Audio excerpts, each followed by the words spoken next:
राधे राधे सभी को। मैं उठ गया हूँ सो के और अब मेरी मैया मेरा स्नान करवाएगी। तो चलो मैं आप लोगों को मिलता हूँ स्नान करके। तो यहाँ पे अब मैं आ गया हूँ स्नान करने के लिए और मैया ने मेरा स्नान करवाना है और बहुत ठंडी लगेगी मुझे पता है, लेकिन कोई बात नहीं मैया, जल्दी से नहा दो। ओह ठंडी ठंडी, सच्ची में बहुत ठंडी लग रही है। तो मैया ने मेरे को जल्दी से निकाला, नला धुला के पोछा और फिर मुझे तैयार कर दिया।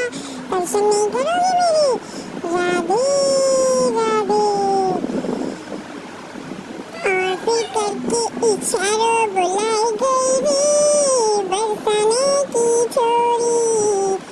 इतना सुंदर है सिंगार, लूं मैं नजर उतार, कितना सुंदर है ना? सुंदर है ना मेरा सिंगार? मेरी मैया ने किया है। चलो अभी हम लोग सब लोग अच्छे से दर्शन कर लो, उसके बाद से मेरे लिए जोत जलाई जाएगी। ये देखो तो अब मेरी